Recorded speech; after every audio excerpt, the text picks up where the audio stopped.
பூசலார் நாயனார். பூசலார் நாயனார் திருநின்றவூரில் வேதியர் இனத்தில் அவதாரம் செஞ்சவர். இவருக்கு சின்ன வயசுலேருந்தே சிவபெருமான் மீதும் அவரது அடியார் மீதும் மிகுந்த பக்தியும் அன்பு இருந்தது. அவர் ஈசனுக்கு கோயில் கட்டணும்னு ரொம்ப நாளாக நினச்சிட்டு இருந்தார். ஆனால் அன்றாடம் உணவு உண்பதற்கே வசதி இல்லாதவராக இருந்தார். கோவில் கட்ட ஏராளமான பொண்ணும் பொருளும் வேணுமே, என்ன செய்கிறது அப்படின்னு பல நாட்களாக யோசிச்சுட்டே வந்தார். ஒவ்வொருவருடைய மனதிலையும் இறைவன் இருக்கார்.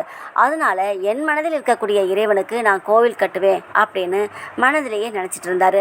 தினமும் அன்றாட பணிகளை முடிச்சுட்டு ஒரு இடத்துல அமர்ந்து இறைவனை தியானித்து கோவில் கட்ட தேவையான பொன்னையும் பொருளையும் மனதுக்குள்ளேயே கொஞ்சம் கொஞ்சமாக தேடி தேடி தேடி போய் அதை சேகரித்து வச்சார்.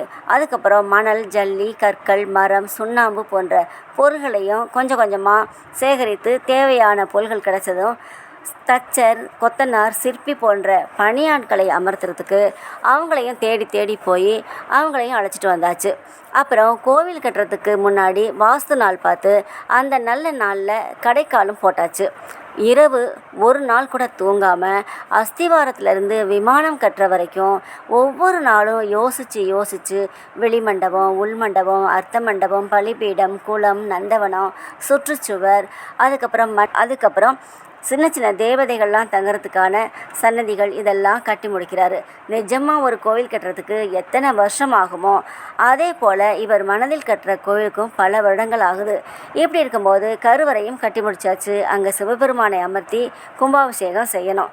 அதற்கான நல்ல நாளும் பார்த்தாச்சு. சாஸ்திர முறைப்படி கும்பாபிஷேகம் செய்ய போகிறாரு.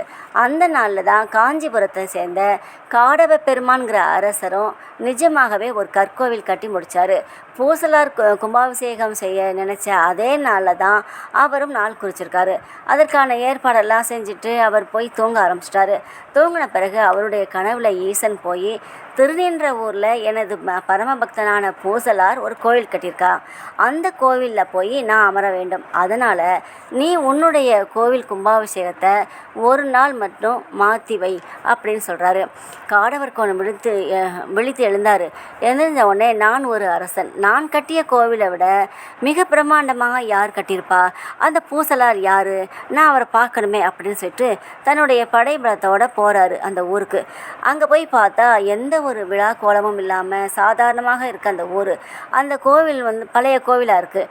இப்படி இருக்கும்போது யார் அது பூசலார் அப்படின்னு கேட்குறாரு. அவர் ஒரு வேதியர் அப்படின்னு எல்லோரும் சொல்கிறாங்க.